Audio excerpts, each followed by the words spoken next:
नमस्कार, आप देख रहे हैं मातृभूमि। मैं आपके साथ शोभना यादव। मातृभूमि की शुरुआत इस समय की बड़ी खबर से। सोनिया गांधी से ईडी की पूछताछ खत्म हो गई है। इस खबर को हम आपको विस्तार से दिखाएंगे। इस वक्त एक और बड़ी खबर आ रही है अफगानिस्तान की राजधानी काबुल से। ये बड़ी खबर जहां गुरुद्वारा के मेन गेट पर धमाका हुआ है। करते परवान नाम से ये काबुल का बड़ा गुरुद्वारा है। अभी तक की जानकारी के मुताबिक गुरुद्वारे में मौजूद सिख और हिंदू समुदाय के सभी लोग सुरक्षित हैं। किसी के हताहत होने की कोई खबर नहीं, लेकिन धमाका हुआ है काबुल में। गुरुद्वारे के गेट के पास ये धमाका हुआ है। ये तस्वीरें भी हम आपको दिखा रहे हैं। बस गनीमत ये रही कि कोई भी बुरी खबर नहीं है, कोई हताहत नहीं हुआ है, किसी के हताहत होने की कोई जानकारी नहीं मिल रही है। लेकिन काबुल में गुरुद्वारे के गेट के पास करते परवान, काबुल का सबसे बड़ा गुरुद्वारा है जिसके गेट के पास यह धमाका हुआ है। तो सिख समुदाय और हिंदू समुदाय या किसी भी समुदाय के किसी भी व्यक्ति को कोई नुकसान नहीं पहुंचा है। हालांकि ये तस्वीरें आप देख सकते हैं, अस्त व्यस्त हो गई है। धमाका काफी बड़ा दिखाई दे रहा है।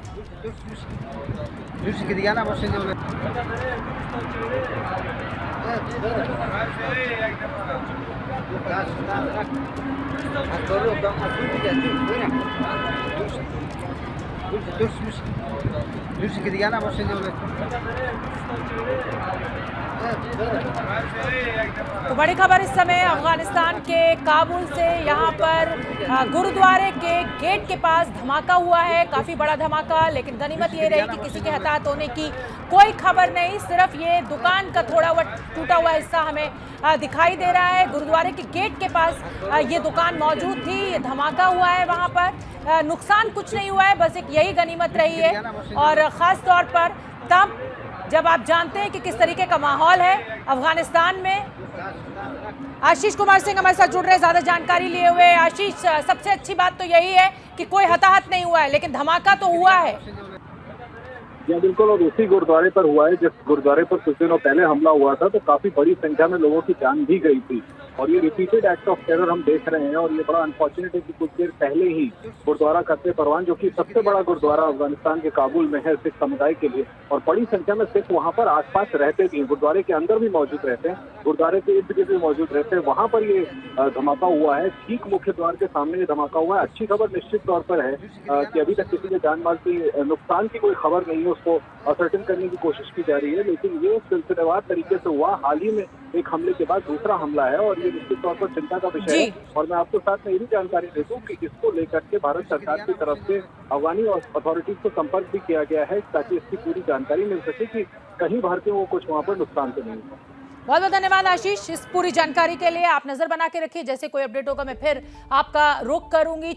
तो मातृभूमि में आगे बढ़ेंगे। सोनिया गांधी से ईडी की पूछताछ खत्म हो गई और अगली पूछताछ के लिए कोई नया सम्मन अभी जारी नहीं किया गया है।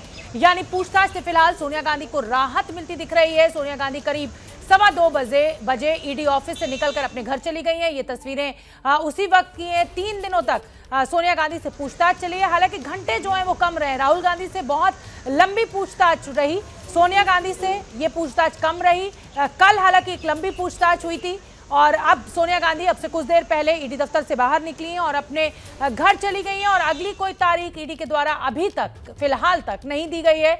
तो ऐसा माना जा सकता है कि शायद सोनिया गांधी को अब राहत होगी ईडी की पूछताछ से। हालांकि कांग्रेस का हल्ला बोल लगातार जारी है, कांग्रेस का विरोध प्रदर्शन लगातार जारी है, संसद से मार्च भी लगातार निकालने की तैयारी में है आज कांग्रेस पार्टी और निकाला भी। और अब ग्राफिक्स के जरिए बता देते हैं आपको कि सोनिया गांधी से 3 दिनों में कुल कितनी देर पूछताछ की गई। तो ये तस्वीरें आप देखिए, सोनिया गांधी ईडी दफ्तर से निकल चुकी हैं। सोनिया गांधी से लगातार 2 दिन पूछताछ हुई है और अब दफ्तर से निकल गई है। कुल मिलाकर 3 दिन सोनिया गांधी से पूछताछ रही है। लेकिन जो पूछताछ के घंटे हैं वो कम रहे हैं सोनिया गांधी से। राहुल गांधी से ज़्यादा लंबी पूछताछ ईडी ने की थी।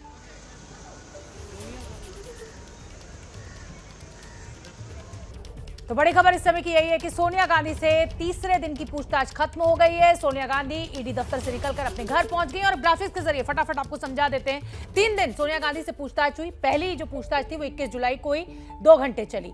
26 जुलाई यानी कल सबसे लंबी पूछताछ हुई, 6 घंटे तक। आज 27 जुलाई 3 घंटे तक पूछताछ हुई और अगली कोई भी सम्मन की तारीख सोनिया गांधी को नहीं दी गई है। तो ऐसा माना जा सकता है कि फिलहाल के लिए राहत है। हमारे साथ 3 संवाददाता हमारे जुड़ रहे हैं, ओपी तिवारी, निपुण सहगल और जैनेन्द्र कुमार। ओम प्रकाश, पहले मैं आपका रुख करूंगी, ईडी आप कवर करते हैं, क्या कुछ निकल कर आया और अगली कोई तारीख नहीं दी गई है, इसके अलावा कोई जानकारी?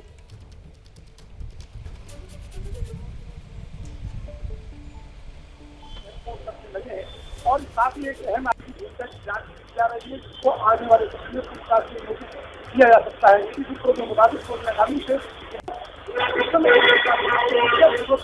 ओम प्रकाश, मैं आपके पास आऊंगी, आपका ऑडियो क्लियर नहीं है। उससे पहले मैं निपुण का रुख करना चाहूंगी, जैनेन्द्र का भी रुख करूंगी, क्योंकि कांग्रेस ने आज खूब हो हल्ला मचाया और लगातार मचाई रही है, लेकिन कोर्ट ने आज पीएमएलए मामले में एक अहम फैसला दे दिया है और ईडी से जुड़ा हुआ ये पूरा फैसला, इसलिए सुनना बहुत जरूरी है। निपुण, फटाफट दर्शकों को जरा बता दीजिए ये फैसला, और कांग्रेस को कहीं भी राहत नहीं मिली है,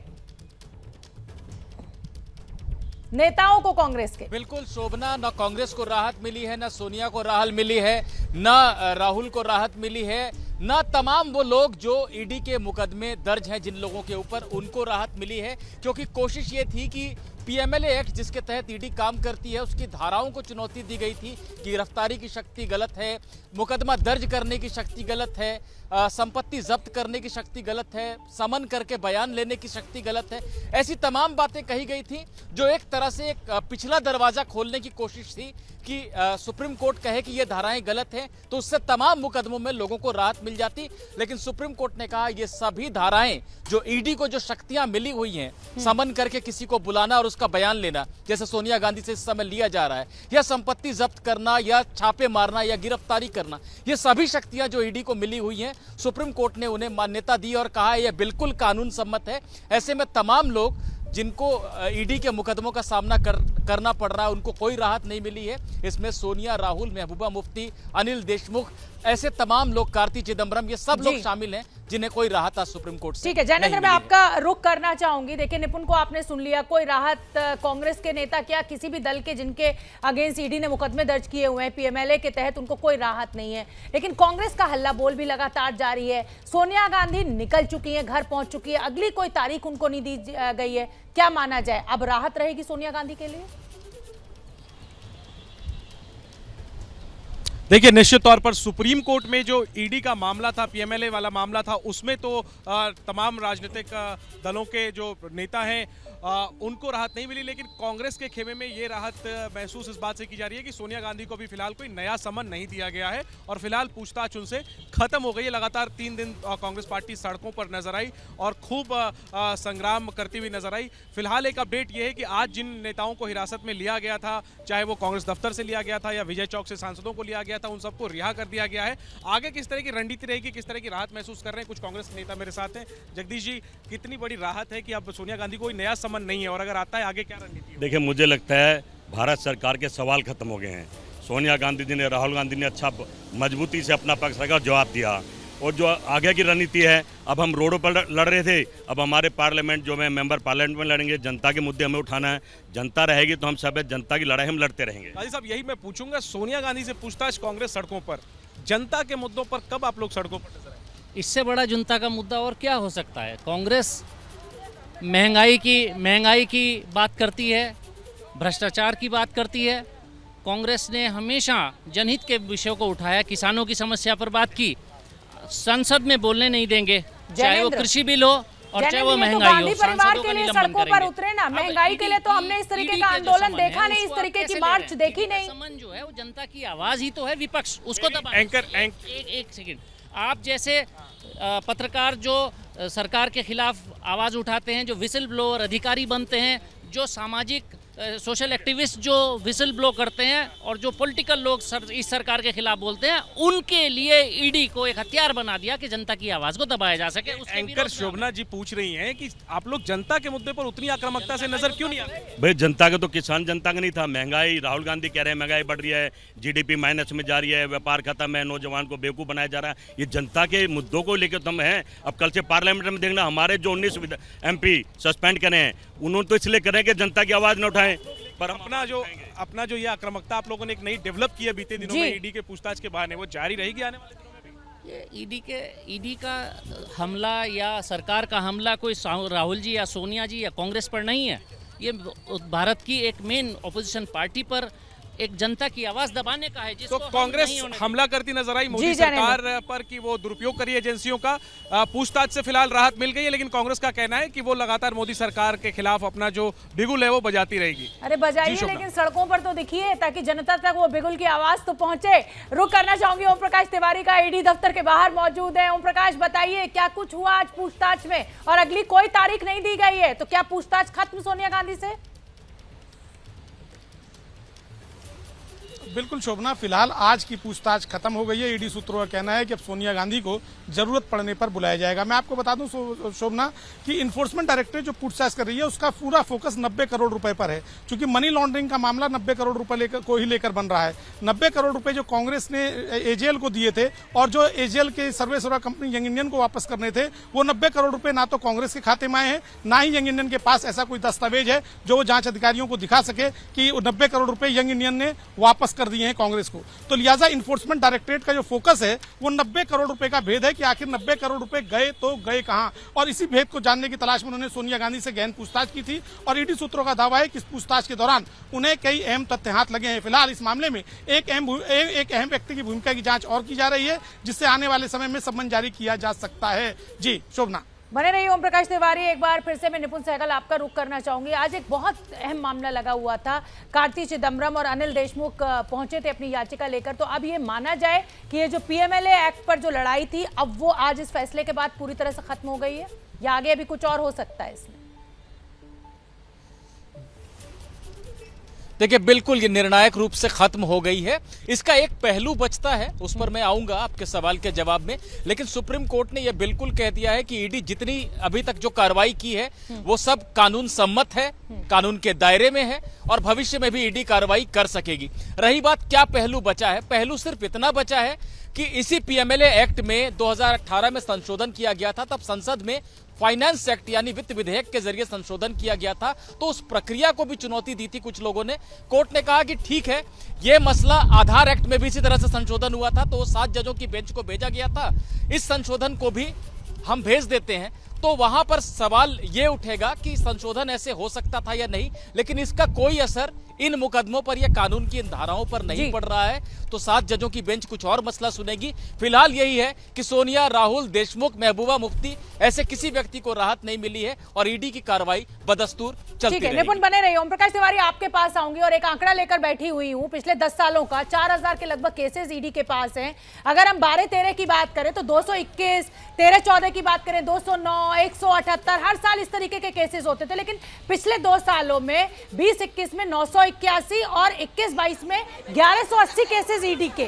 क्या ईडी के अधिकारी इस पर कुछ जवाब दे पा रहे हैं कि अब ये सब हर तरह के मुकाबले या तो भ्रष्टाचारी ज्यादा बढ़ गए, या ईडी ने अपना काम अब अच्छी तरह करना शुरू कर दिया है जो 10 साल पहले नहीं कर रही थी? देखिए शोभना, मैं आपको बता दूं कि इन्फोर्समेंट डायरेक्टरेट इस बात को लेकर बेहद खुश है कि उसके पास जो है मुकदमों का जो अंबार है वो लगातार बढ़ता जा रहा है। लेकिन मैं आपको एक आधिकारिक आंकड़ा बताता हूं कि इन्फोर्समेंट डायरेक्टरेट ने पिछले 2005 से 2023 के बीच में मात्र 23 लोगों को सजा दिलाई है अपने केसेस में। ये 23 लोग कौन है, इसके बारे में इन्फोर्समेंट डायरेक्टरेट ये खुलासा नहीं करता है कि ये 23 आदमी एक ही केस में है या अलग अलग कई केसों में। मात्र 23 लोग इन लोगों को सजा हुई है। तो इन्फोर्समेंट डायरेक्टरेट इस बात को लेकर तो बहुत खुश है कि उसके आंकड़े उसके मुकदमे बढ़े। अरे आप मुकदमे बढ़ाइए, लेकिन कन्विक्शन रेट भी तो बढ़ाइए ना। अगर आप कन्विक्शन रेट नहीं है तो इसका मतलब तो आपकी नियत पर भी शक किया जाएगा, जैसा कि जैनेंद्र कांग्रेस सवाल उठा रही है। देखिए इन्फोर्समेंट देखिए बिल्कुल, हालांकि जो की बात है, मुकदमे इन्फोर्समेंट डायरेक्टरेट ने बड़े पैमाने पर दर्ज किए हैं। जी जैनेंद्र, आइए जैनेंद्र। जी बिल्कुल शोभना, देखिए कांग्रेस का ये कहना है कि केवल विपक्ष के नेताओं के खिलाफ ही ईडी कार्रवाई क्यों करती है, और साथ ही साथ विपक्ष के वो नेता जो बीजेपी में शामिल हो जाते हैं उनके खिलाफ अगर कार्रवाई चल भी रही होती है तो उसकी रफ्तार धीमी हो जाती है। तो कांग्रेस जो है वो एक राजनीतिक सवाल उठा रही है और इसके आधार पर घेर रही है, और इन्हीं मामलों को लेकर के तमाम जो याचिकाकर्ता हैं वो अदालत गए थे कि ईडी की शक्तियों का दुरुपयोग किया जा रहा है। लेकिन जाहिर सी बात है, अदालत ने देखा परखा और इस मामले में कोई राहत याचिकाकर्ताओं को नहीं दी, बल्कि अब अपहेल्ड किया ईडी के जो पावर्स हैं। निश्चित तौर पर ये झटका है कांग्रेस के लिए, लेकिन कांग्रेस जो है वो ईडी को वॉशिंग मशीन करार देती है हमला करते हुए कि भाई इसमें वो नेता तो धुल के निकल जाते हैं जो बीजेपी में शामिल हो जाते हैं, लेकिन जो विरोधी नेता हैं और विपक्ष के बड़े नेता हैं उन पर ईडी जो है वो कार्रवाई करती है। और कांग्रेस का ये आरोप है, विपक्षी दलों का ये आरोप है कि ये राजनीतिक प्रतिशोध के लिए केंद्रीय एजेंसी का दुरुपयोग हो रहा है। मेरे साथ कांग्रेस के नेता बने हुए हैं। बताइए, ईडी को लेकर के अदालत पहुंचे थे लोग, लेकिन अदालत ने ईडी के तमाम अधिकारों को अपहेल्ड किया है, यानी सही ठहराया। ये झटका है आप लोगों के लिए, क्या कहेंगे? देखिए, अब वो कानून तो हम नहीं बनाए थे, कानून पे कोर्ट चल रहा है, उसका हम स्वागत करते हैं। नंबर 1, मैं जो बताना चाहता हूँ, शोभना जी 1 मिनट देना, मैं देश की जनता से आपके माध्यम से अपील करता हूँ, ये ईडी सीबीआई से छुटकारा पाना है तो जितना धन है, मोदी जी को पता किसके पास कितना धन है, हाथ जोड़ के देते हैं, ईडी ले लेगी, सीबीआई ले लेगी, क्योंकि हमें अडानी को नंबर 1 बनाना है। नंबर 4 पे आ गए हैं, कुछ और पैसा आ जाएगा तो नंबर 1 हो जाएंगे। मोदी सरकार इसी काम में लगी है कि भारत का सारा पैसा अडानी को दे दिया जाए और हम नंबर 1 हो जाए। भारत का नाम तो होगा ना। बताइए, आपकी लड़ाई अडानी से है, ईडी से है या बीजेपी से? देखिए, हमारी ईडी से कोई लड़ाई नहीं है, हमारी विचारधारा से लड़ाई है। भाई जो चोरी नहीं लड़ पा रहे, जो भारत को लूट रहा, जो चोरी करा, उस पर ईडी भेजो। पुलवामा में जो शहीद हुए, जवान मारे गए, उस पर ईडी भेजो। लेकिन वहाँ नहीं, राहुल गांधी, प्रियंका गांधी, सोनिया गांधी, जिन्होंने जिसके पति ने शहादत दी, जिसके पिता ने शहादत दी, जिसकी दादी ने शहादत दी, उस पर ईडी। भाई देश बनाए, कुछ तो मोदी जी सोचो। देखिए, खुद कह रहे हैं कि हमने ही बनाया था ईडी को, तो जो फैसला आया उसका स्वागत करते हैं। देखिए, कांग्रेस के पास यही है कि जो कानून है वो बने कांग्रेस के जमाने में ही थे, लेकिन कांग्रेस दुरुपयोग का आरोप लगा रही है। और पिछले दिनों में जो शक्तियां बढ़ाई गई थी ईडी को, उसको लेकर के अदालत पहुंचे थे। अब जाहिर सी बात है, राहत नहीं मिला है। और कांग्रेस की लड़ाई ईडी से है भी नहीं, उनकी राजनीतिक लड़ाई बीजेपी से है। वो जनता के मुद्दे पर बीजेपी को अगर घेर पाएंगे तभी सत्ता में आ पाएंगे। आज खबर ये भी मिली कि राहुल गांधी इस मार्च में, इस धरने में नहीं पहुंचे, कोई वजह है आपके पास या पहुंच गए थे फिर बाद में? जी नहीं, बिल्कुल नहीं। राहुल गांधी आज के प्रदर्शन में नजर नहीं आए थे, और कल के प्रदर्शन में जो वो नजर आए थे वो भी एक सरप्राइज था बहुत लोगों के लिए, खासतौर पे कांग्रेस के नेताओं के लिए ये सरप्राइज था कि राहुल गांधी आज प्रदर्शन में पहुंचे हैं। राहुल गांधी के दफ्तर की तरफ से कोई कम्युनिकेशन जो है वो उनके आने या उनके नहीं आने को लेकर नहीं किया जाता है। वो ट्विटर पर ज्यादा एक्टिव रहते हैं। जब सड़क पर नजर आते हैं तो हमें भी नजर आते हैं और हम उनको दिखाते हैं। वो जब आते हैं तो वो कल उन्होंने धरना दिया, प्रदर्शन किया और हिरासत में गए, लेकिन उन्होंने मीडिया से कोई बात नहीं की। वो ट्विटर पे हमला करते हैं सरकार से, लेकिन मीडिया कैमरों के सामने नहीं आते हैं। आज उम्मीद जताई जा रही थी कि वो आ सकते हैं, लेकिन वो नहीं आए। जी आऊंगी जयेंद्र आपके पास। ओम प्रकाश तिवारी, छोटा सा जवाब। ईडी का आपने बताया, देखिए मुकदमे लगातार बढ़ते जा रहे हैं और अच्छी बात है। अगर ईडी का शिकंजा भ्रष्टाचारियों के ऊपर, इस तरीके के मामलों पर बढ़ रहा है तो ये बहुत अच्छी बात है, लेकिन कन्विक्शन रेट जो है वो एक बड़ी चिंता का सबब है। इसको लेकर अधिकारी क्या दलील देते हैं, क्या वजह है कि कन्विक्शन रेट इतना कम है? ईडी का सजा नहीं दिला पाती है ईडी अपने खुद के दर्ज किए हुए इन मामलों में? देखिए शोभना, इस बारे में ईडी का अधिकारी आधिकारिक तौर पर कुछ भी खुलकर बोलने को तैयार नहीं है कि आखिर कन्विक्शन रेट इतना डाउन क्यों है। संभवतः इसकी वजह ये हो सकती है कि ईडी की जो जांच है उसमें कुछ ना कुछ खामियां हैं, तभी कोर्ट से बड़े पैमाने पर सजा नहीं हो पा रही है। मात्र 23 लोगों की सजा पिछले अनेक सालों के दौरान अपने आप में ईडी की एक बड़ी खामी को दर्शाती है। ईडी के अधिकारी इस बारे में कुछ भी बोलने को तैयार नहीं है, लेकिन ईडी सूत्रों का मानना है कि इसकी जांच में जरूर कुछ ना कुछ सुधार किए जाने की संभावना हो सकती है। जी, बहुत बहुत धन्यवाद आप तीनों का इस पूरी जानकारी के लिए। और बड़ी खबर इस समय पश्चिम बंगाल से आ रही है, और वो बड़ी खबर हम आपको बता दें, राजनीति से जुड़ी हुई।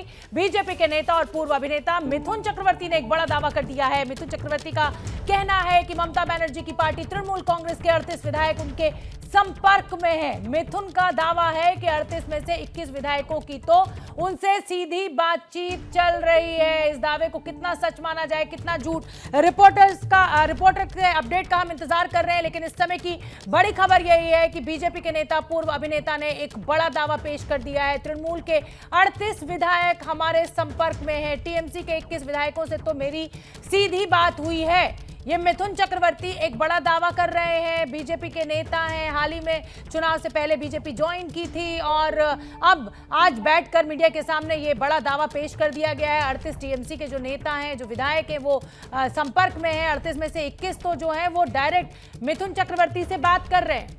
मनोज्ञा लोहिवाल ज्यादा जानकारी लिए हुए जुड़ रही है। मनोज्ञा, ये क्या घालमेल है, ये कैसे समझे, कितनी गंभीरता से ले मिथुन चक्रवर्ती के इस बयान को? देखिए, मिथुन चक्रवर्ती बीजेपी के नेता हैं और पिछली बार चुनाव में भी उनके बड़े योगदान रहे हैं जब चुनाव का प्रचार हो रहा था।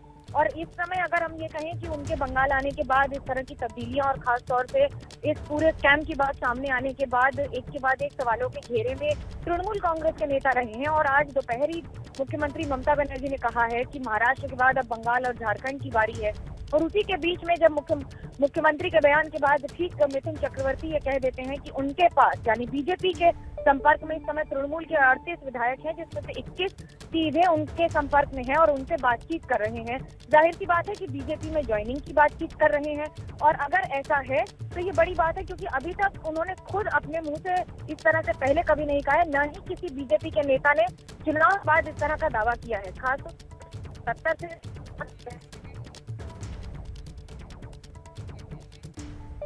तो मनोज्ञा से हमारा संपर्क टूट गया है, लेकिन इस समय की बड़ी खबर यही है, जैसे कि मनोज्ञा भी जानकारी दे रही थी, और मिथुन चक्रवर्ती बीजेपी के लिए एक बड़ी भूमिका में इस समय पश्चिम बंगाल में है। चुनाव से पहले भी उन्होंने काफ़ी योगदान दिया और अब वो ये कह रहे हैं कि टीएमसी के 21 विधायक तो मेरे सीधे संपर्क में हैं और 38 विधायकों से मेरी बात चल रही है। तो कुल मिलाकर तृणमूल के 38 विधायक हमारे संपर्क में। बीजेपी के नेता मिथुन चक्रवर्ती का ये बड़ा दावा। अब इस दावे को कितनी गंभीरता से ममता दीदी लेती हैं, इस पर हमारी नजर रहेगी। तो चलिए हेडलाइंस के बाद मातृभूमि में आगे बढ़ेंगे और बात करेंगे कांवड़ यात्रा की। जी हां, कांवड़ यात्रा के दौरान कांवड़ियों पर फूल बरसाए गए, लेकिन अब एमआईएम के अध्यक्ष असदुद्दीन ओवैसी ने इस पर सवाल खड़े कर दिए हैं। ओवैसी ने पूछा है कि कांवड़ियों का सत्कार तो नमाज तो खुली जगह पर, बवाल क्यों?